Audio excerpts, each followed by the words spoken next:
What's up, guys? Tim also at DragBoss Garage and John Kyle from APD here for another carb tuning video.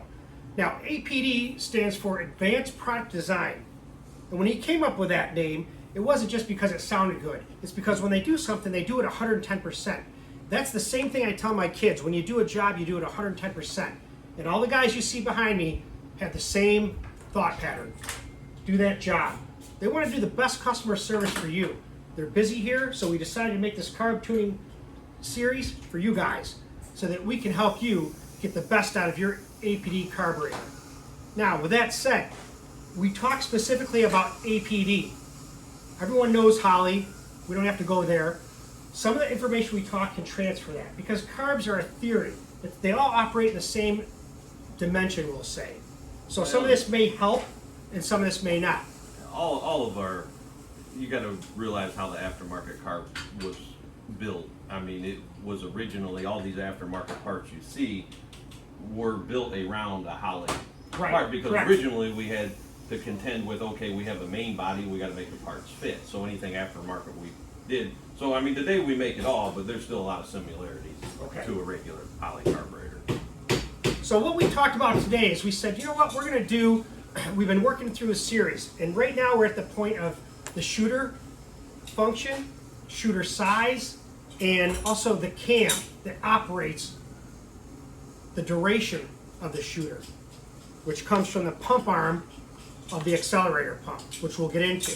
Now, one of the things I was talking to John before we did this video is, you know, I'm no carb guru, but I have a pretty good understanding of it. We think about it, when you look at the atmosphere at sea level, air weighs 14.7 pounds per square inch. That's what they say.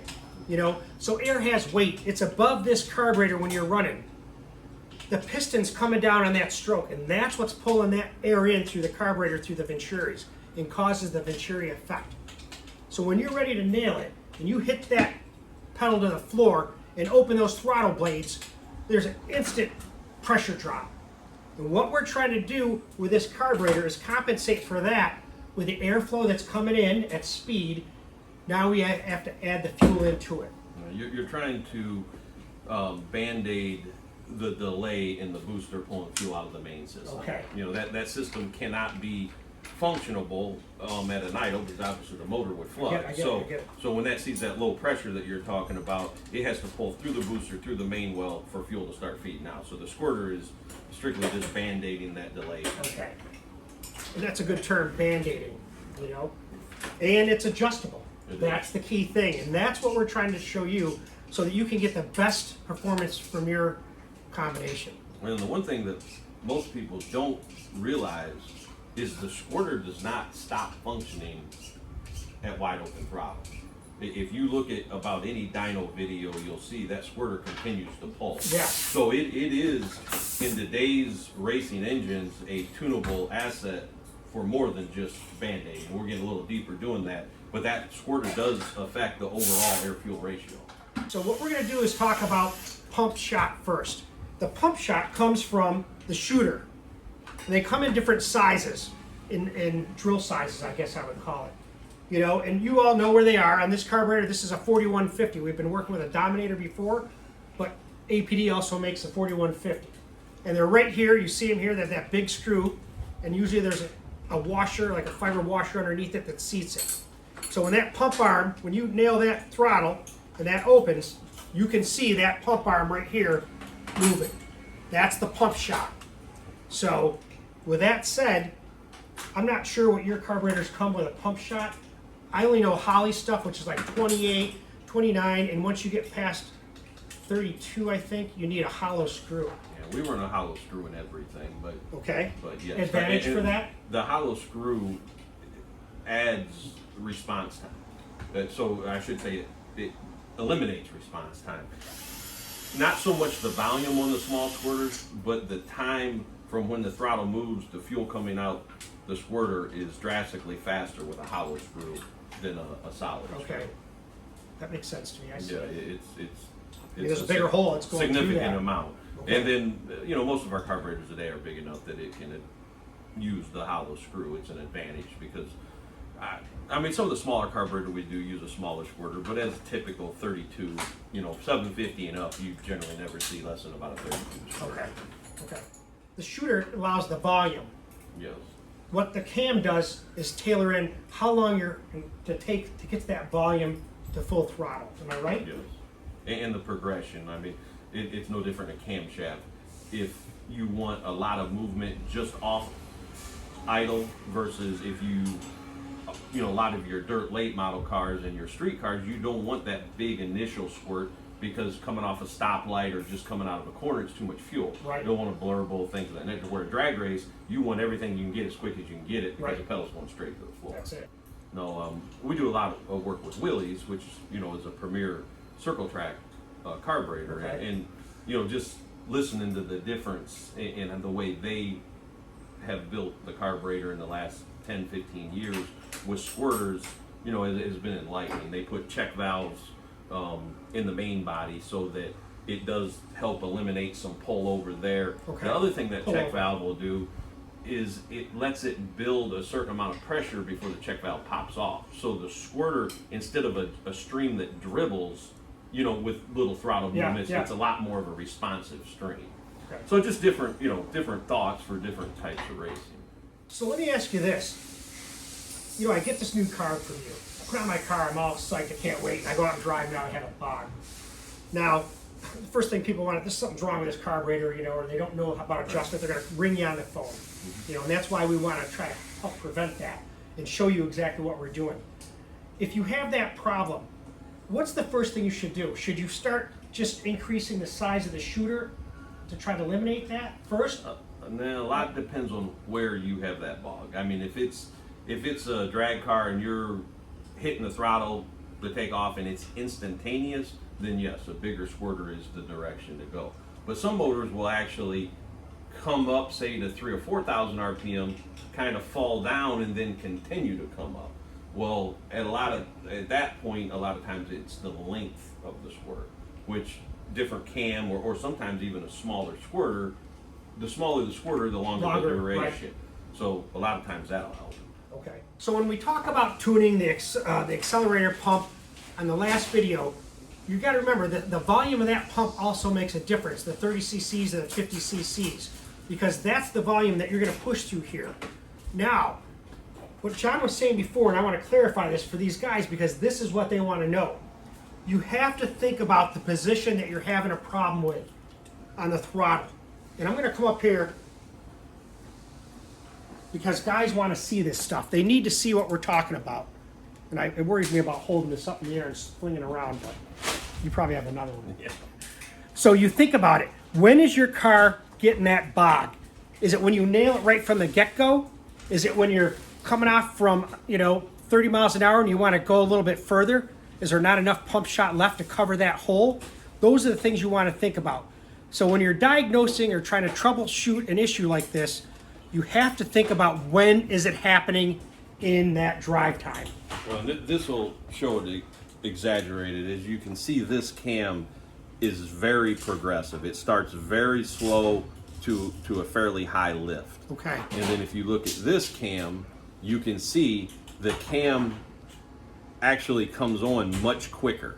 So this one would open the pump a lot faster than this one. This Got is it. much more, and that's a drastic difference between Big. the two, but that way you can see it. Now you also can take this camshaft if you really want to get aggressive and go this way. And that's why, look at this. Yeah, that's why we manufacture the cams without that step on there, because with that you can't flip it over. Got it. This Got it. cam you can, and we do have applications that we do that. We flip that over, and that would give you the most aggressive pump shot you could get. Now, is that brown one, is that a Holly? That is a Holly. Okay, so this is the Holly and then you make your own. Holly does have a chart, I don't think you do, but they have a chart that shows, the green cam pushes, X amount of volume of cc's of Right. fuel over this time period. Right. So they have that all charted. I guess this is the point of this whole talk. This is not a tuning video that I can tell you and say, hey, all you have to do is go bigger with this and change that and you're going to be golden. No, this is a the stepwise. object is to educate you so that instead of making a change that's unnecessary, hopefully you're a little more educated and you make the correct change when you need to. Okay. So one, think about where it is with that flat spot. Where are you in that throttle position, which will help guide you to what to do first. Sometimes when you get real aggressive with a cam on here, Okay. you got to worry about spring pressures and all this. So say if you flip that cam over to where it's really aggressive I got it. and you smash the throttle Yep. really hard, a lot of times anything you would have gained, you would have lost Bingo. because of the spring collapse and everything of that nature. 90% of the time, a high lift, slow aggression camshaft gets you what you want to do. Drag race, you smack the throttle so hard anyways that most of the time, even if it's a slow cam, it's wide open and you're crushing that spring. So most of the time, that is the limiting factor on how aggressive that can be. Which brings up another point. If you're doing these changes, you have to go back and think about that because you may have to readjust Yes. the pump You spring. definitely, every time So- you put a different cam on, you definitely have to. These are key readjust. things. Change that cam, you definitely need to go through the procedure we did last time and readjust that. But not anything else with throttle No, blades or no, nothing no. else. Okay. Yeah. You hit the thing and it just stops. You're going to want to go bigger and squirter. And that's most people stumble. Now, Yep. idle mixture and there's other things that Sure, can sure. band-aid that, but if we're looking just at the squirter, what we would do there, if you hit the gas and it just wants to stop, we want to go bigger and squirter. If we hit the gas pedal and the motor comes up, say, on an automatic stick shift car, you generally don't have this problem, but an automatic car, say it comes up to 4,000 RPM where the converter's just starting to grab the motor a little and it Yep. hesitates there and then continues to go up. Most of the time you're going to either want to go with a bigger lift accelerator pump cam or you're going to want to go maybe even down just a little in squirter because as Tim said, the volume of the pump, whether it be 30 or 50, that's all the volume we have. So the bigger the hole, the quicker that volume runs out. The smaller the hole, the longer that volume will be. So the fact that the motor comes up, stops, and then goes up, normally Okay. what that is where the squirter stops squirting. So you hit the gas, it went up to a certain point, the converter's grabbing the motor, and your squirter just ran out of fuel. And then it gets that slow, Nice, yeah. the booster comes in and lets it come on up. Okay. So a lot of times just going down a couple thousandths in squirter will take the motor a few hundred RPM more and you don't even notice it at that point. So let me ask you this. We talk about throttle response, streetcar type stuff. And when you're drag racing, at least in my case on a training brake, I got the pedal to the max, okay, right down to the boards. I leave at 3,200, 3,300. Now I ain't getting no more accelerator pump shot. It's already gone. Everything's gone. I'm depending on that main system to come through when I let off that button. Am I right? Yes. At that point, the main system's already Are you ever going to see a bog from that? not from the squirter. If it bogs at that That's- point, more likely it's float setting, something of that nature. Okay. But yeah, strictly once the motor is to a given RPM, whether it be limited by the torque converter, the two-step or whatever, if it can go there and stabilize, at that point your squirter's done its job Right. as far as getting the motor there. Okay.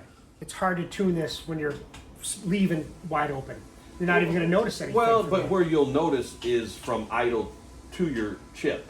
Like Okay, there okay. are a lot of situations, very common situation for someone to hit the throttle to go up against the rev limiter and not make it there because it bogs. Oh, okay. Yeah, that Not is familiar a with that. very but okay. common problem. And a lot of what you're leaving low enough in your combination. I mean, a current bracket car like we're building today, a car that'll go 430s, 420s. I mean, we're two-stepping those at 5,000 RPM. The converter will lock up till 7. Wow. So, what'll happen is a lot of times go stage your car, you set your trans brake, you mat that pedal, it'll go up, not make it all the way, kind of hesitate, then go up further. And even though it makes it, you can't have that because you're racing. Like you need to not, if you have that, your whole run's just skewed because your head's not right. That's a big portion. You can't be going and staging your car for $1 million to win and have it stumble and think you're gonna, because at that point you've lost all focus. Right. So Okay. it's very important. I always tell people we need to make the carburetor work for your driving style because you can't tell yourself every run go up. I mean, there's some very gifted drivers that could stage a car however you want them to do it.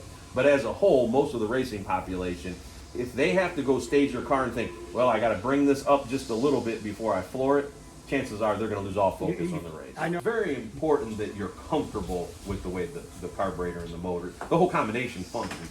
You got to make it work for your driving style. Okay. You know, and that's the advantage that these guys here are getting, is here at APD, it's not just, you know, John Brown that lives down the street, you know, he comes here and works and does this job and goes home. These guys are all racers. Yeah. John's a racer. I showed you that in the first video, that big check that he won. You know, put everything he had on the line, and it came through. So you have to understand the sport to be able to produce parts for the sport. Yep.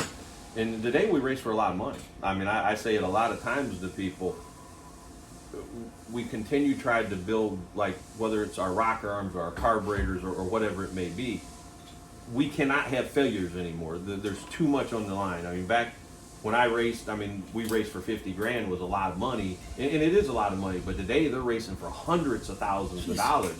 And to have a rocker arm break in the final of that race, it's no longer just $100 rocker arm that broke. You just lost the chance of winning a lot. And another thing is, you might only get that chance once in your life. You might only be able to be in the final of that race one time in your life. So to understand the importance of that from a manufacturing side, I mean, it's stressful for me. You know, I mean, when we're designing this stuff, I think about those things like, okay, this can't fail. And that's somewhat driven the cost of our sport up, because you never would have bought a set of $2,500 steel rocker arms 15 years ago, because if one broke, it wasn't that big a deal. But today, if you look at what's on the line, that $2,500 is cheap compared to travel costs, entry fees, things of that nature. So from a manufacturing, that gives us a little bit bigger envelope to say, well, they will spend maybe another $100 or $200 on this product because it can't fail. It's important today, you know. And the same thing with the carburetor coming up and not stumbling. All these things, it's much more critical today to as the racer, make sure that your car is ready. You know what I mean? And not stumble, and not just band-aid the problem, fix the problem, because it will bite you in a situation you don't want it to. You know, at least expect it to. Honestly, for a lot of people, the amount of money we're racing for is life-changing. You know, I mean, that's, you know what I mean? If someone won 300 grand, that's a life-changing amount of money. Like I was saying with John, I mean, this topic is so vast. There's so many, again, different things that affect everything. It's not just putting in a bigger shooter size and changing the camera, flipping it. You've got to think of everything, from the accelerator pump volume to the adjustment on the accelerator pump to the cam to the squirter size. All those come into play. For a quick recap, is obviously the squirter and the accelerator pump cam work together. And you have two basic aspects. You have the amount of volume and the amount of time that squirts. Those are the two things you're changing. So whether you put a different cam, larger or smaller squirter, you're either going to have more volume quicker, or you're going to have a longer duration over time. One is going to affect the other. So a positive on one side is going to be a negative on the other side, no matter what you do. Yep, I get so as a quick recap, you need to understand that if your car, when you hit the throttle to go down, I'm going to say most of these are probably going to be drag race, street strip type viewers. So as a whole, if you hit the gas pedal hard and it bogs, we want to go either larger in lift or more aggression on the squirter cam, or we want to put a bigger squirter on. If the car accelerates, say, to 3,000 or 4,000 RPM and then kind of lays flat and continues to come up, then we want to make the length of the squirt longer, which would either be going down in the squirter, or there again a little bit less aggressive and a higher lift cam on there. So those are going to be your two scenarios that you find. It's either going to stumble right away, or it's going to come up a little bit and kind of lay flat and then continue to go up. And that's going to determine the direction you want to go with those. Perfect. There you go, guys. And like I said, put your comments in here. If you got questions, put them in there, and I'll get them to John or the right people that need them, and we can try to answer them. Like I said, if you got any questions, try to get them to us, to me. You can email me. I'll forward them to APD. Stagnant on these situations, whether it be squirter, pump, shop. This is our newest version of the Dominator that we're working on. It's still not released yet, but it's something we've been working on here for several months and continuing. It's showing good promise. So this is billet enforcer. I love these things, man. And looks like it's got fuel in there. Yeah, it was just on the dyno last night. The question I have though, wait a minute. Where the heck is the shooter here? Yeah, that is the new design. That the squirters are removed. There's no more a squirter up top. What? I gotta show these guys. So look at this, because it kind of, I was like, what's going on with here? But you can see where the vent is. That at the end would be where the shooter is.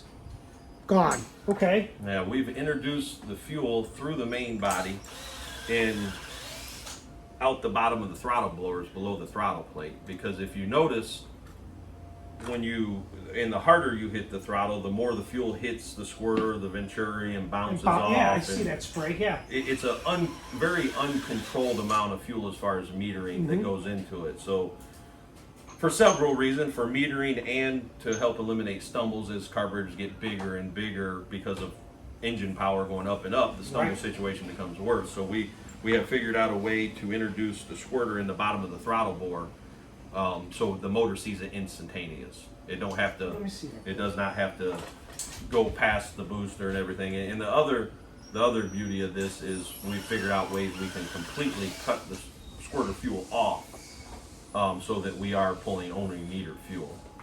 So right here, this is the adjustment then. That yes. So there's an adjustment in there. I don't know what's in there. He might tell us. So there's the hole for the discharge for the accelerator pump. I've never seen anything like that. I don't think anybody has anything like this. No, that's pretty new, and there'll be more coming on it probably around PRI. We're about 90% where we need to be on it. We're still just working with volumes, and because it's drastically changed, the amount of volume you need below the throttle plate for a squirter is less than half of what it is up top. So that's a positive in every way. Once again, we just want to make sure it's where it needs to be before we release it. But wow, thanks for sharing that with us. Yep. You know, guys, see, that's what I'm saying. At DragBoss Garage, you're always seeing and learning something new. Yep. And I tell John, and it's one of my mantras, knowledge is power. The more you know, the more you know. That is true. Yep. That's it. So stay tuned to DragBoss Garage for another episode of APD, Advanced Product Designs Carburetor Tuning Series, with the owner, John Kyle. Thanks, John. I appreciate it.